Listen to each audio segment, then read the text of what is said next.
como nova criatura, o amor. Porque foi por isso que nós fomos alcançados, certo? Todos nós fomos alcançados pelo amor de Deus.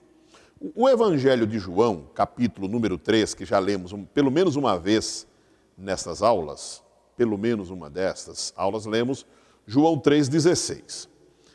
Então, deixa eu repetir, vamos lá, que é um dos textos mais conhecidos da Bíblia. Porque Deus amou ao mundo de tal maneira que deu seu Filho unigênito, para que todo o que nele crer não pereça, mas tenha a vida eterna. Fomos alcançados por amor. O apóstolo Paulo tem maior revelação disto e nos diz que o amor de Deus é derramado em nossos corações pelo Espírito Santo que nos foi outorgado. Ora, como é que a gente entende isso? Não é simples, não é fácil. Eu sei que eu tenho amor dentro de mim e tal. Mas o ensinamento, a iluminação por meio do ensinamento, é que vai nos ajudar a receber por fé. Dificilmente não vai querer ser amado, né? É preciso não fazer uso da inteligência para não querer ser amado. Todos nós queremos ser amados. Mas a partir do momento que a gente toma ciência disto, é importante falar que nós precisamos transmitir amor com a nossa vida como cristãos. Daí, tanto Pedro quanto Paulo diz que nós somos embaixadores, representantes, devemos anunciar estas coisas para outros, porque foi desta forma que fomos alcançados. Esse verso 16 de João, Evangelho de João 3, diz que Deus nos amou de uma maneira que a nossa mente nem sequer absorveu ainda. De maneira tal, ou seja, não tem explicação. O próprio João, mesmo como discípulo, não tinha entendimento de que maneira. Porque olhando para nós mesmos, olhando as pessoas falíveis que somos, olhamos com sinceridade para nós mesmos, não vamos entender. Mas deixa eu te pedir, se você não entende, aceita, recebe esse amor da parte de Deus e saiba que nós somos cristãos e que teremos que transmitir o amor da parte de Deus aonde nós estivermos. No mínimo, com ações.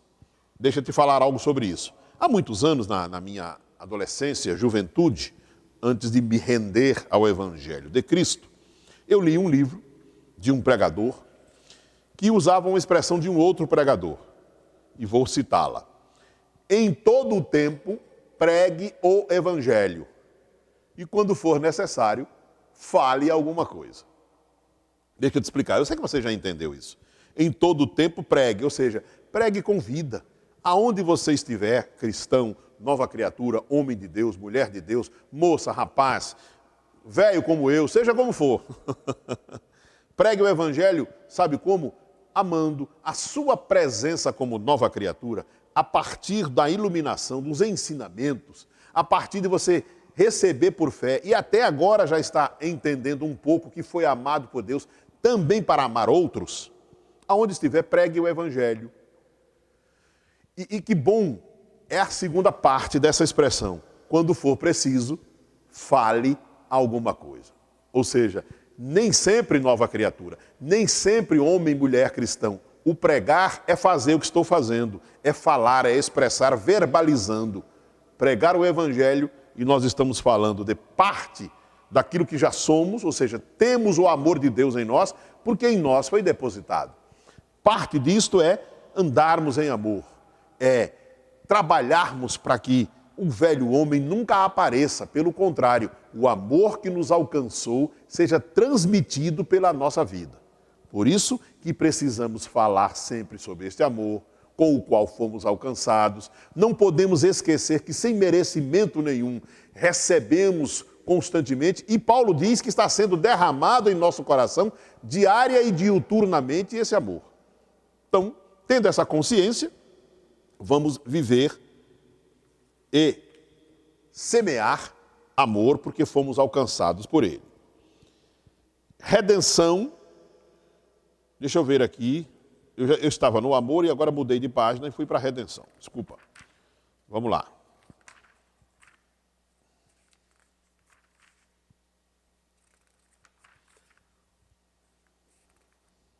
Tem cada assunto importante aqui sobre somente nova criatura recebe o batismo no Espírito Santo. Fica tranquilo que eu não vou falar disso agora não. Eu quero voltar para o amor, que eu estava aqui. Vamos ver aqui. Medida de fé para cada nova criatura. E deixa eu explicar sobre isso também. Deixa eu explicar uma coisa. Vamos lá, vamos partir para a fé. Porque eu estou falando de coisas que vêm para nós a partir do novo nascimento. Mas esta medida de fé, ela é exatamente despertada no dia, no momento que nós nascemos de novo, que nós demos ouvidos à palavra. Certo? Vamos a Romanos para dar uma explicação bem boa sobre esta medida de fé. Eu sei que você já deve ter ouvido alguma coisa sobre isso. Romanos, capítulo número 12. Romanos 12. Saímos da parte amor e vamos para a medida de fé, que é para nós termos em entendimento que temos isto, uma medida de fé. Romanos, capítulo 12.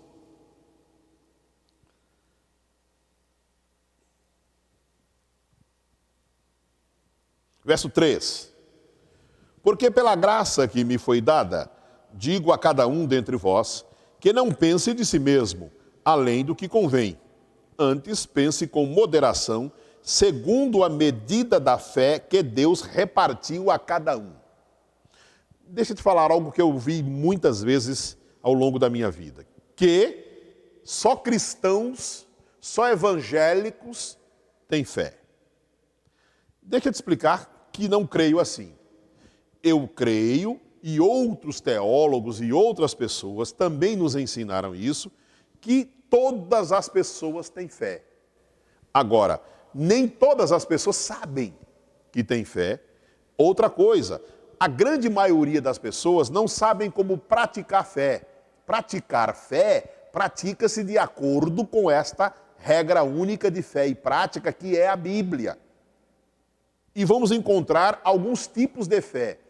Você vai receber instruções numa matéria própria para isto, mas a minha explicação é que nós, nova criatura, temos a fé despertada, quem sabe até ressuscitada, melhor dizendo, no dia e no momento que paramos para ouvir a palavra e essa palavra toca a nossa vida e a partir daquele momento nós passamos a usar esta fé.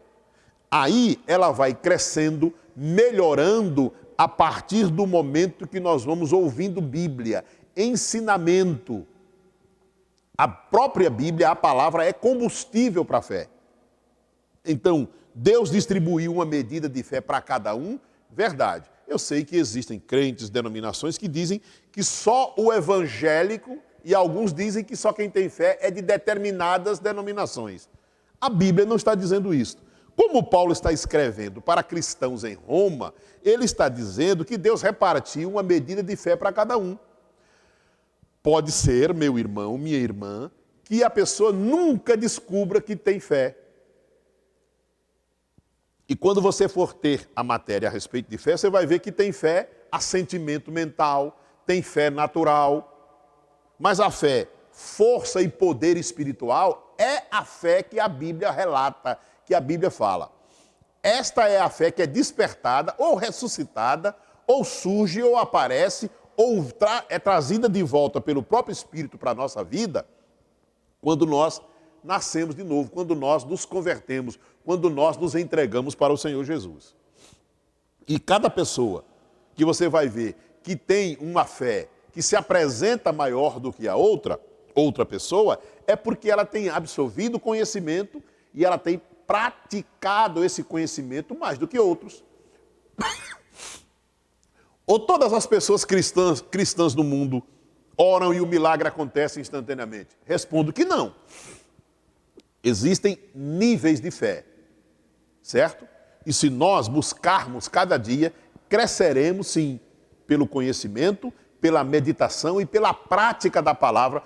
Pessoas crescem mais do que outras na fé. Creio que é uma boa explicação para essa breve introdução sobre fé e você terá matéria própria para o assunto. Medida de fé Deus dá, medida de fé Deus quer que tenhamos, medida de fé que pode crescer e, me perdoe dizer, pode acabar. A Bíblia fala de esfriar na fé, a Bíblia fala de apostatar da fé, ou seja, a pessoa pode ter uma medida e ela pode desistir dessa fé que foi dada. Pessoas que não são cristãs, pessoas no mundo, creio eu, acredito eu, que elas têm uma medida de fé e podem nunca conhecê-la. Consequentemente, nunca irão praticar. Tá bom? Vamos a mais coisas que vêm, despertam, acontecem na nossa vida e estão em nossas vidas quando nos convertemos, quando passamos a ser uma nova criatura. O texto mais falado para ensinar sobre fé é do mesmo apóstolo Paulo, um pouquinho antes, que é o capítulo 10, Romanos 10, 17, 10 e 17.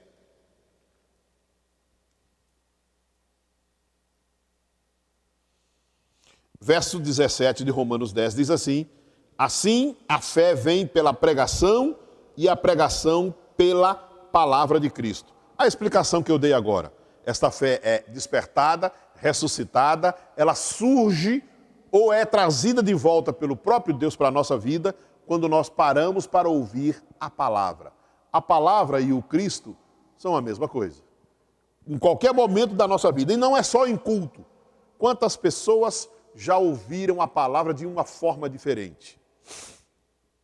Quantas pessoas, em algum momento, elas ouviram algo da parte de Deus e elas se renderam? Foi um toque de Deus em algum momento. Cada pessoa vai ter um testemunho diferente de como ouviu a palavra. Para mim, foi um 27 de novembro de muitas e muitas décadas atrás, que eu ouvi um pregador e eu me converti, e eu continuo me convertendo, e continuo cada dia pedindo perdão. Naquele dia, eu lembro tudo, como já disse numa dessas aulas. Mas pessoas diferentes, pessoas já se converteram no leito de hospital, pessoas se converteram depois de um acidente automobilístico, pessoas se converteram depois de tomar um tiro, pessoas se converteram depois de tomar um choque, pessoas se converteram ouvindo uma outra pessoa que estava ouvindo um gravador dentro de um ônibus e se converteu. Então são muitos os testemunhos, mas a palavra de Deus chegará aos ouvidos de cada pessoa por intermédio de uma outra nova criatura ou até de anjos, se Deus quiser, mas esta fé será despertada, ressuscitada ou trazida de volta, porque havíamos perdido por causa do pecado, será trazida de volta para a nossa vida a partir do momento que se dá ouvido à palavra. Esta é a chave que abre e que traz a fé para funcionar. A partir daí, precisa-se de mais Bíblia, mais conhecimento e dedicação para vivermos por fé, praticando-a e crescendo, e os resultados da prática dessa fé estarão na nossa vida.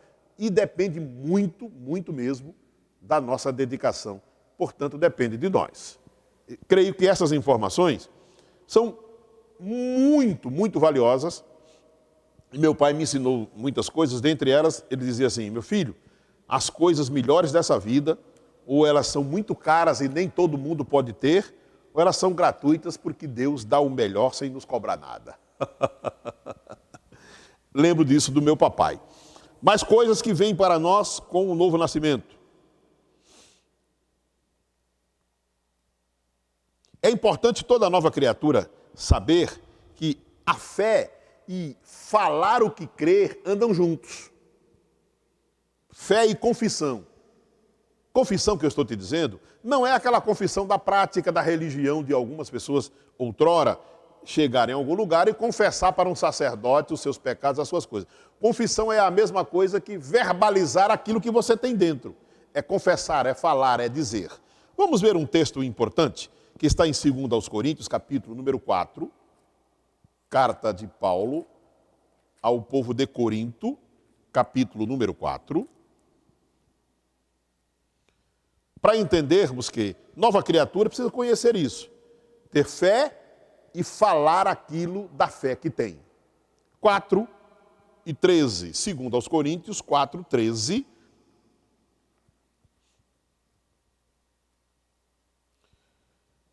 Tendo, porém, o mesmo espírito da fé, como está escrito, eu criei, por isso é que falei. Também nós cremos, por isso também falamos.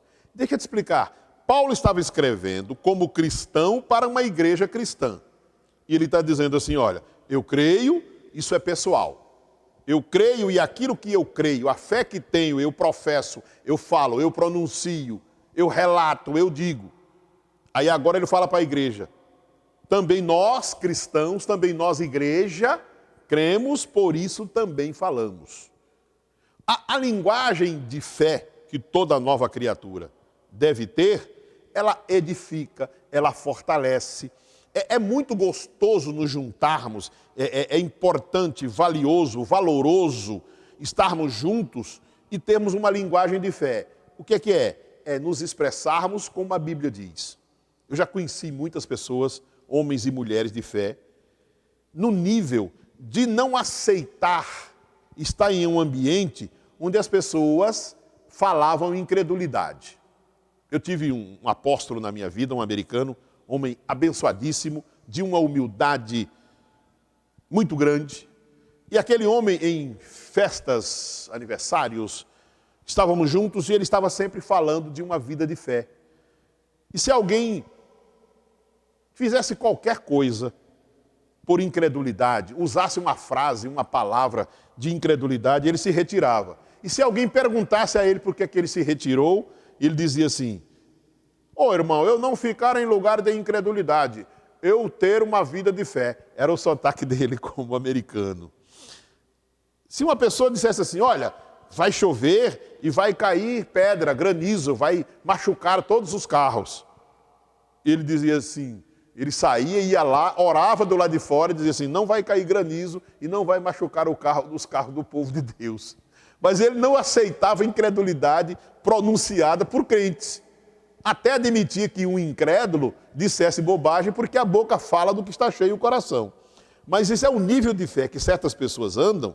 Você pode achar que é radical, mas não admitia expressões de incredulidade. Sabe o que é isso? Pessoas que crescem na fé e recebem os ensinamentos e praticam.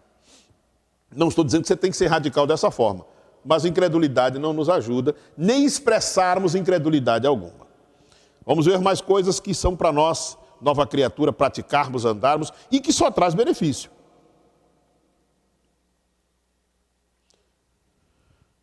O apóstolo Paulo aos Romanos diz uma coisa interessante. E já que nós estamos falando no assunto fé, que é algo, né? É algo que vem para nós exatamente no momento que a gente se converte. Ou seja, o despertar da fé e a prática da fé a partir daí.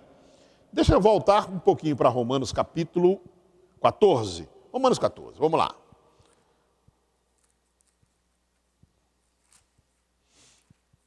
Romanos 14, verso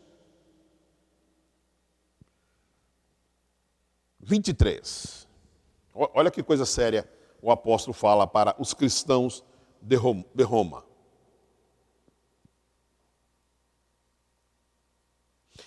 Dois versículos interessantes sobre fé e explicá-los é muito importante. A fé que tens, tem-na para ti mesmo perante Deus. Bem-aventurado é aquele que não se condena naquilo que aprova. Verso 23. Mas aquele que tem dúvidas é condenado se comer, porque o que faz não provém de fé. E tudo que não provém de fé é pecado. Explico os dois versículos.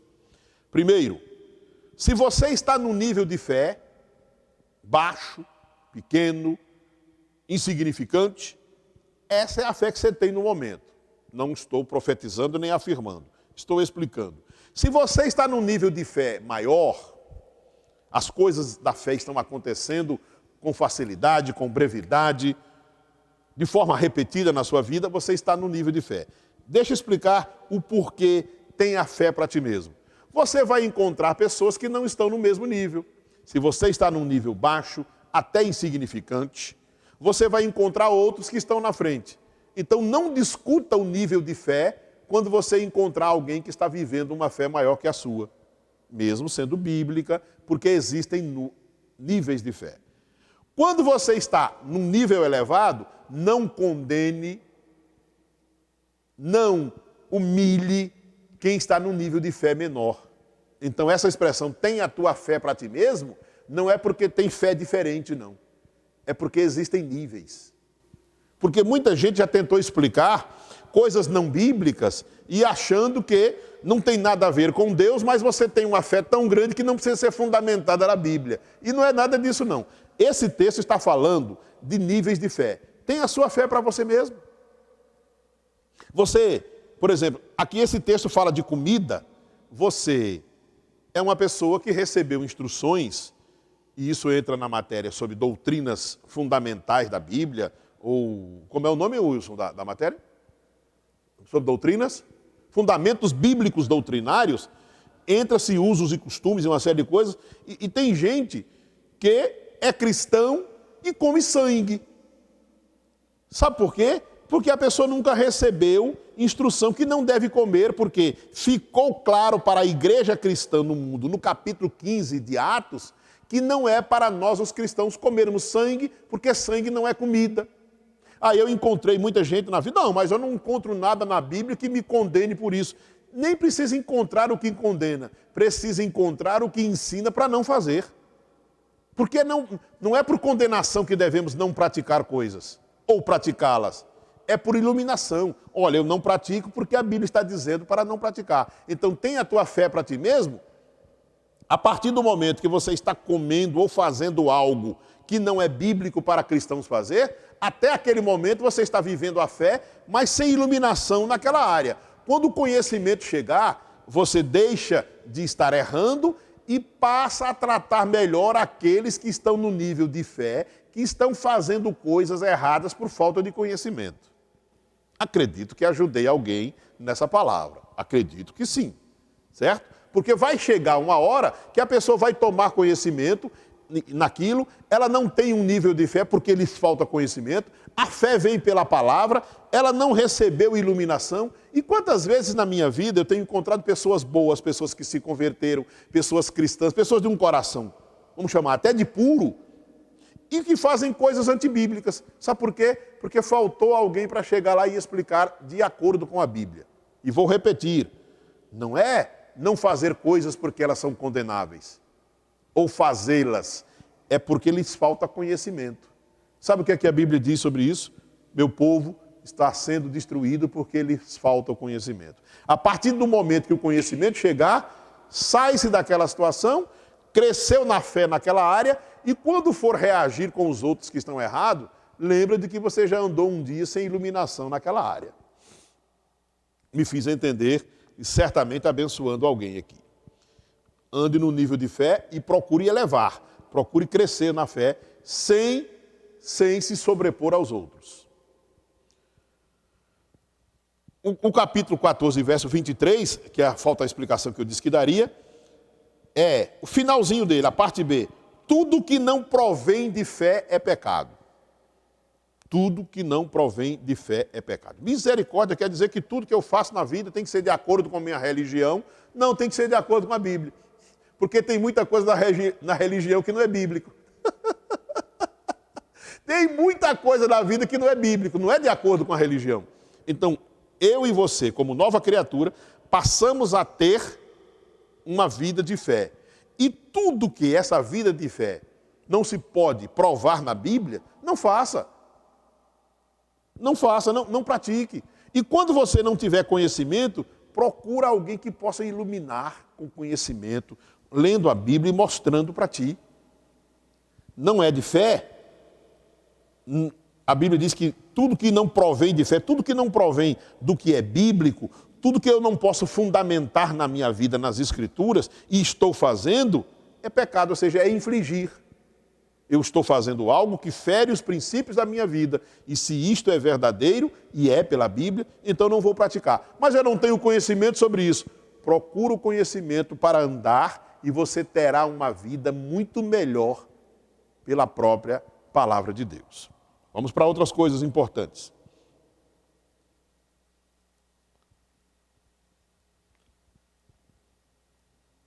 A fé opera pelo amor, nós já falamos de amor anteriormente, a fé opera pelo amor. Vamos ver. Há um texto de Romanos que fala reinar em vida. Reinar em vida. Romanos 5, volta um pouquinho aí, do 14 para o 5. Isso aqui é interessante. Quem recebeu informação na primeira aula que glória a Deus não é pó, nem cinza, nem é verme, nem é zero à esquerda, certo? Agora vai receber mais reforço. Sobre reinando em vida. Romanos 5 e 17. Diz assim: se pela ofensa de um e por meio de um só reinou a morte, muito mais os que recebem a abundância da graça e o dom da justiça reinarão em vida por meio de um só, a saber, Jesus Cristo. Deixa eu te explicar da forma mais simples, mais comum, este reinar em vida. Certo? Pecadores são diferentes, mas são pecadores. Da mesma forma que existem pessoas com nível de fé maior do que outros, e todos devem evoluir e crescer na fé, conselho meu, existem pecadores de níveis diferentes. Existem pecadores que não dá para você nem olhar para eles de tão cheio de pecado, tão contaminado, de uma vida tão torta, tão dissoluta que tem. Certo? Os pecadores, todos eles, são dominados, de alguma forma, pelo inimigo que se tornou senhor das trevas e nos levou para as trevas quando nós nos tornamos pecador pela desobediência de Adão. Eu sei que muita gente não se considera assim, mas eu não sou um pecador como fulano. Nem vou entrar nesse mérito, mas é pecador. Reinar em vida é quando eu me converto ao Senhor Jesus, quando eu me entrego a esse estilo de vida que vem da parte de Deus, revelado em Cristo, de acordo com as Escrituras, sou uma nova criatura e aquilo pelo que eu era dominado, agora eu estou sob aquilo. Eu, ao invés de estar debaixo da submissão, do tacão, das ordens do diabo, dos demônios, dos vícios, da inveja, da mentira, de todo tipo de coisa ruim, eu agora, por causa do que Cristo fez na minha vida, e todo e qualquer cristão está sob aquilo. E ao invés de nos submetermos de novo ao pecado e a tudo quanto nos dominava, estamos reinando em vida sob aquilo. Deixamos de ser dominados. Deixa eu dar um pequeno exemplo da minha vida. Que eu posso dar, que tem coisa que eu não posso falar para você não se desviar do que já fui. Agora, em Cristo eu sou uma nova criatura hoje, isso você precisa saber. Deixa eu te explicar só uma coisinha. Aqui tem um amigo meu que está ali me olhando, e nós conversamos um dia muito seriamente sobre isso. Eu fumava 80 cigarros por dia. Isso é pecado, isso é não sei o quê. Deixa eu só dizer uma coisinha. Eu fumava 80 cigarros por dia. Eu deixei de fumar fazem 30 e muitos anos, quase 40. Quando cheguei ao sul, os primeiros anos aqui, apareceu na minha vida a 5ª pneumonia, ou pontada, como chamam aqui. E era pontada dupla, como dizem aqui. Eu fui a um hospital, a um médico, e o médico disse assim: seu Eliomar, o senhor fuma? Eu disse: olha, moço, já faz quase 30 anos que deixei. Ele disse: o resultado está aqui ainda nos pulmões. Mas quem fumava 80 cigarros por dia? Sabe o que aconteceu naquele 27 de novembro de muitos e muitos anos atrás? Nunca mais eu fumei. Ou seja, o cigarro não me dominou mais. Eu estou somente contando um exemplo, meu irmão, minha irmã que me vê e me ouve agora. Eu não estou condenando ninguém, não é nada disso. Eu estou dizendo que reinar em vida é: agora não sou mais dominado por vício nenhum. Se você quiser, eu vou te contar mais um exemplo. Se você já bebeu bebida alcoólica, ou como diz aqui em Pelotas, bebida de álcool, eu já tomei rum Montila puro na boca do litro. Cortar a boca do litro e tomar aquela desgraça na boca. Nunca mais entrou na minha boca, sabe por quê? Porque agora eu estou reinando em vida. Ao invés daquilo me dominar, ao invés de eu gastar o meu dinheiro, do meu trabalho em qualquer vício, eu estou sob aquilo. Isso significa, sabe o quê? Ser liberto. Ser liberto. Reinar em vida é nunca mais ser escravo. Reinar em vida é sair do domínio das trevas, do diabo e de sua corja e passar a ser uma nova criatura, saindo das trevas e vir viver no reino do Filho do amor de Deus. Isso é que Paulo está dizendo aos crentes de Roma e aos crentes de onde estiver me ouvindo agora. Reinar em vida é nunca mais voltar à escravidão. E Deus nos dá a oportunidade de sairmos disso. E a partir do momento que esses ensinamentos vão chegando, nós vamos absorvendo, nós vamos nos fortalecendo. E cada dia mais, aquilo que nos dominava fica distante, fica longe. Seja o que for, que você como crente, você que está me vendo, me ouvindo agora, e o Espírito te diz isso. Seja o que for que te domina, não permita mais. Porque você tem alguém que é maior que está em ti, o Espírito da verdade, o Espírito de Deus. Receba libertação na área que você tem sofrido e tem entristecido a ti e a Deus. Receba em nome de Jesus nesta noite libertação, porque você passa a reinar em vida sobre aquilo. E eu sei que os nossos alunos, homens e mulheres que estão nos ouvindo, já estão reinando na maioria das coisas que você era dominado, não é mais. Então receba hoje, para completar a sua lista, da parte de Deus, em nome de Jesus, libertação, porque você foi chamado para reinar em vida e nunca mais ser escravo em nada do que você já foi. Glória a Deus. Agora, reis e sacerdotes. Reis e sacerdotes. Esse assunto, às vezes, é deturpado. Primeiro, porque tem gente cristã que não é humilde, tem uma empáfia tão grande e vai se basear na Bíblia e vai dizer, eu sou rei. Querido, não é isso que a Bíblia está dizendo, que você é rei sobre as pessoas, que você pode se ostentar.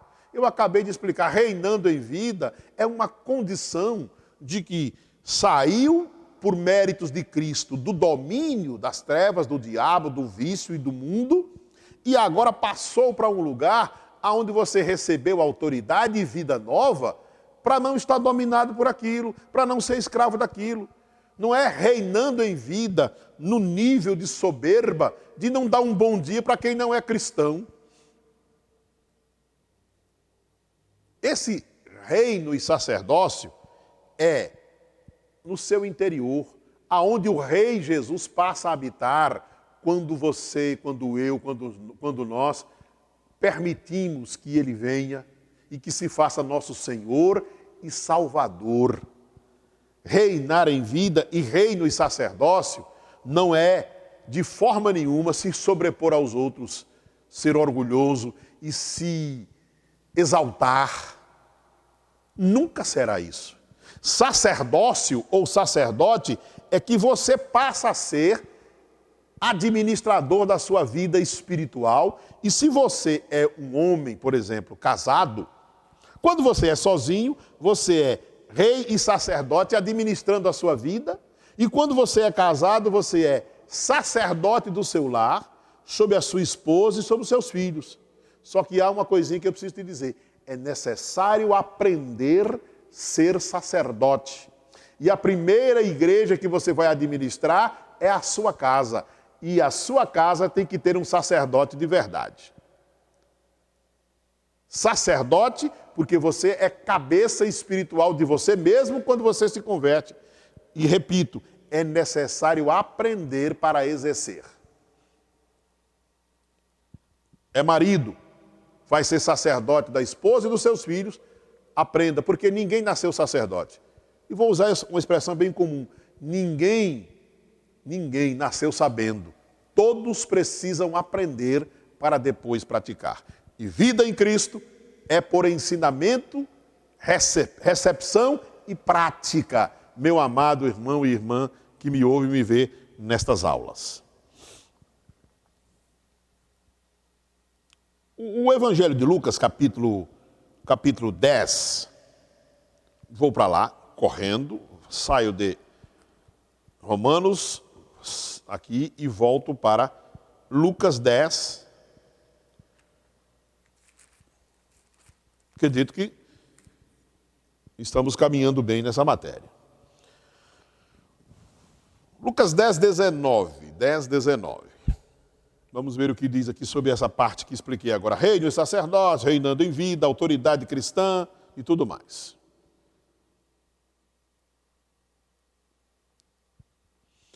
Isso é um texto que eu vou explicar bem direitinho. Vou ler primeiro e explico melhor para você, além das explicações que dei de reinar em vida, além de ser sacerdócio e reino, ou rei e sacerdote, como queiram. Vou explicar, lendo a partir do versículo 17 do Evangelho de Lucas, capítulo 10. Lucas 10, 17 até o 20. Então regressaram os 70, possuídos de alegria, dizendo: Senhor, os próprios demônios se nos submetem pelo teu nome. Mas ele disse: eu via Satanás caindo do céu como um relâmpago. Eis aí vos dei autoridade para pisardes serpentes e escorpiões e sobre todo o poder do inimigo, e nada absolutamente vos causará dano. Não obstante, alegrai-vos não porque os espíritos se vos submetem, e sim porque o vosso nome está escrito, arrolado, registrado nos céus. Agora passo a te explicar. Além da explicação que dei anteriormente sobre autoridade pessoal, reino e sacerdócio, rei e sacerdote, reinando em vida, te explico. Esta autoridade é a autoridade delegada, meu irmão, minha irmã, ou seja, você, eu, qualquer homem, qualquer mulher, qualquer pessoa no mundo que se converte, recebe esta autoridade delegada. O Senhor dá esta autoridade aos seus filhos. O Senhor, Jesus, fala inúmeras vezes aos seus discípulos a respeito desse assunto. A autoridade é dele e é delegada aos seus seguidores, dos quais eu e você fazemos parte. E eu sou uma pessoa que falo muito sobre autoridade vivida, por exemplo, né, meus irmãos? Falo muito sobre isso. Autoridade vivida é aquilo que eu sou e que eu pratico. Não é meramente o que eu digo. Porque eu posso até dizer que sou alguma coisa e nunca ter sido. Você vai encontrar exemplos na Bíblia. Por exemplo, a Bíblia cita, desculpe a redundância, a Bíblia cita sobre 7 filhos, é isso, Guilherme? De Seva, que vão expulsar demônios. Aqui nesse texto, os discípulos de Cristo estavam voltando para dar um relatório do evangelismo que eles foram fazer. E eles estão maravilhados que até os demônios se submetem quando nós falamos no teu nome. E Jesus diz para eles, em síntese e em outras palavras: olha, queridos, eu revesti vocês com esse poder. Mas o mais importante não é que os demônios se submetem quando vocês falam. O mais importante é que o vosso nome está escrito nos céus. Ou seja, vocês têm uma autoridade delegada por alguém que é maior do que isto, e por causa do seu relacionamento comigo e com Deus o Pai, que isso está registrado nos céus, é que vocês vão lá e a autoridade é exercida. Repito, não é meritório, não é porque eu chego ali, faço e aconteço. É porque aquele que me delegou está em mim e está em funcionamento quando ando debaixo dessa autoridade. Creio que todos entenderam. Os sinais acompanham o que creem? Acompanham sim. É só termos uma vida do jeito que estamos ensinando e crermos do jeito que a Bíblia diz. Esses sinais vão estar na nossa vida constantemente. Lembre-se dos ensinamentos de minutos atrás. Por que é que existem pessoas que estão num nível de fé maior? Deixa eu te explicar. Não é porque Deus fez elas com fé maior, porque a Bíblia diz que Deus não faz acepção, Deus não faz, certo? Mas é porque elas buscam, é porque elas se dedicam, é porque elas têm uma vida mais próxima por dedicação.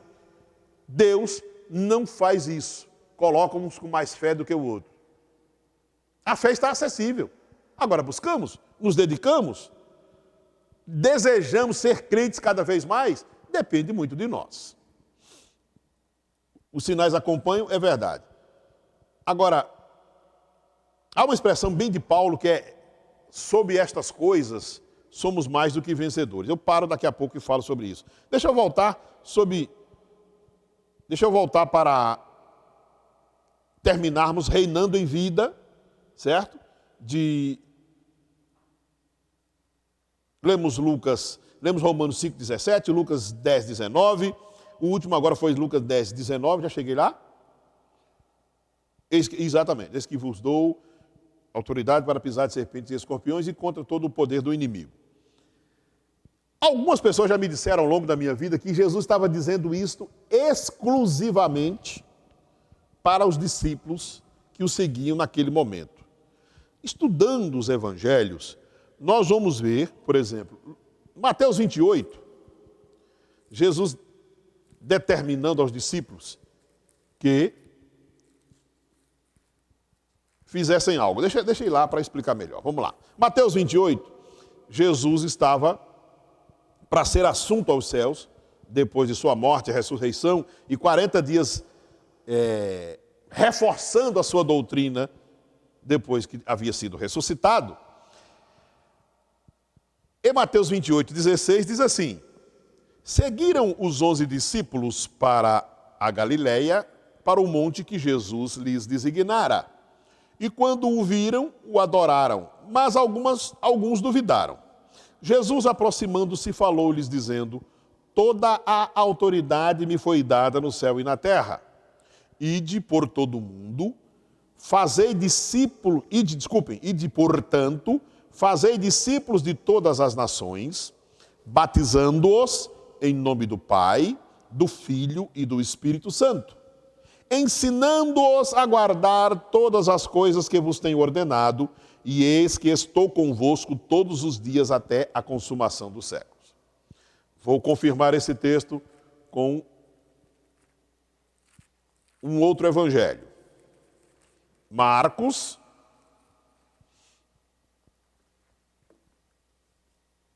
XVI, mesmo assunto, mesma história do evangelho de Mateus, narrado de uma outra forma.